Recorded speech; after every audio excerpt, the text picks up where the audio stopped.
Why is Australia flooding the country with record immigration levels when we're smack bang in the middle of the worst housing crisis we've experienced in our lifetimes? Why does the government seem more concerned with fake economic growth driven by migration rather than looking after the safety and well-being of current residents of Australia? And why isn't anyone talking about this and demanding answers? When there's a crisis, say for example your house is on fire, you'd normally do everything in your power to stop the crisis completely, or if you can't do that, to reduce the overall impact. You'd never see a homeowner when their house was on fire go and get some petrol and pour it on to make the fire even worse. But guess what? That's exactly what the government's doing with its great immigration Ponzi. And if things don't change, it could be disastrous for everyone. I'm Biko Konstantinos, and that's what we're going to talk about today.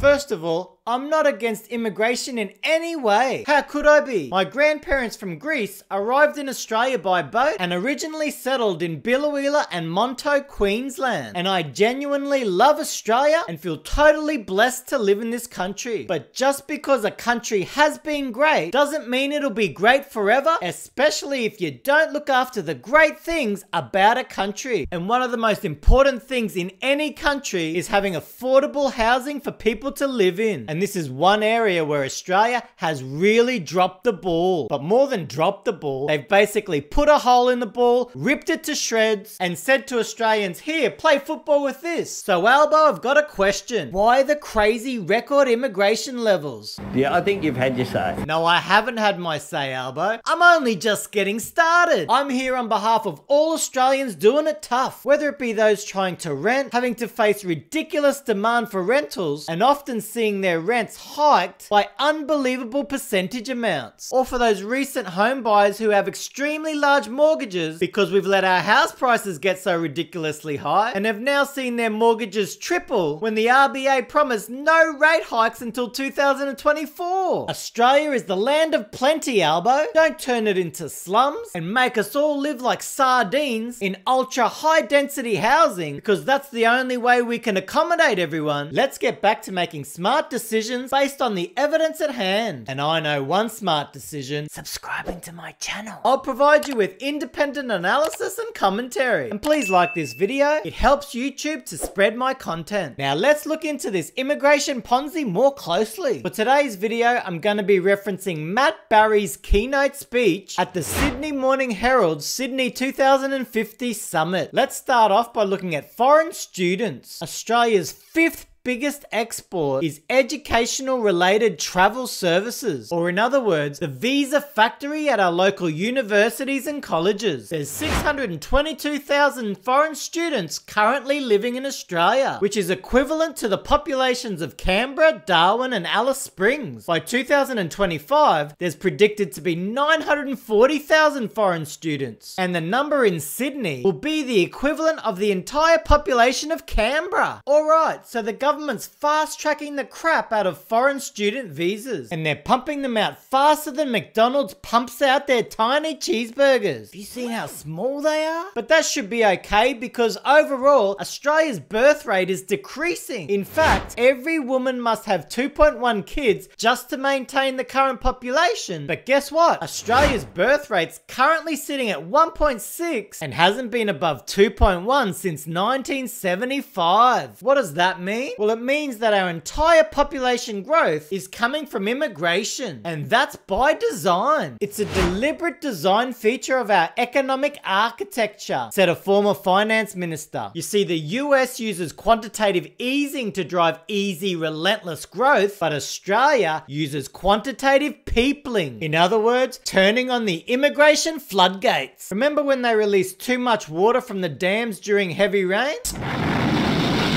It flooded entire towns. When you open up floodgates without any sort of control, it can lead to disaster. You see, in the year to March 2023, Australia grew by a record 523,000, which including Albo adding 500 staff and spending 42 million to clear a 600,000 visa backlog. Now, this isn't about growth, but rather inflating demand for housing. It's not about improving the economy, but rather inflating inflating the gross domestic product figures. But even though population growth makes it look like GDP's increasing, it's not increasing per person. Migration has ramped up so quickly over recent years that right now 30% of the population was born overseas, which is the highest levels among Western nations. Just showing countries with 20% or more born overseas, you can see that along with Australia, there's only a few other countries. So what's the impact of running immigration on steroids type levels? It inflates the crap out of housing, and Australian house prices are something to behold. The average Sydney house is now worth 1.2 million, and the average wage is 94,000, which basically makes it mathematically impossible for the average person to buy the average house. So if a single person bought the average house in Sydney, at current interest rates, their repayments would be over 7,000 a month, but their net income from their job is under 6,000, which is why it's mathematically impossible. And you could only borrow around 500,000 anyway. At the moment, a couple both working would use 62% of their household income to service a mortgage in Sydney, whereas back in the 1980s, when interest rates were at record levels of 17%, it only required 44% of household income. And yes, Sydney is the most expensive example, but the deterioration of housing affordability has occurred all across Australia. Just like the new Star Wars movies, they've gone from bad to worse.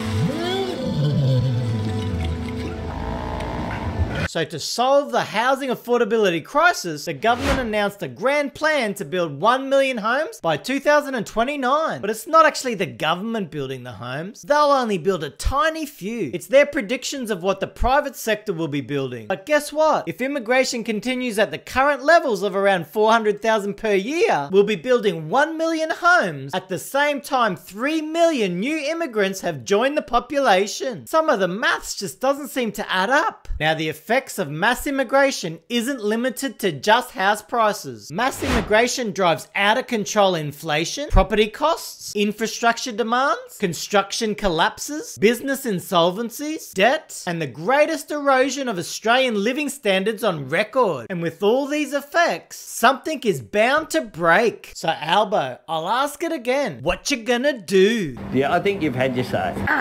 We haven't had our say, Albo. Australians are very accommodating. We're not racist. We're happy with immigration. But why pump the numbers so ridiculously high when heaps of Australians are going through the hardest struggles of their entire lives? And what could be worse than not having safe and secure housing? But sadly, that could happen to a lot more Australians unless things change. You see, the root of all evil is the ultra high cost of property. It squeezes the life and soul out of everything. Why is Sydney and all other major cities in Australia some of the worst affordable in the entire world? There's no justification for it. So what's the solution? As always, it's more people. Keep them house prices high. Make sure the federal housing minister's 5 properties don't go down in value. We couldn't have that. It's sending the Australian middle and working classes into poverty. And I 100% agree with Matt Barry when he says it's morally wrong and a national disgrace. I'm Biko Konstantinos.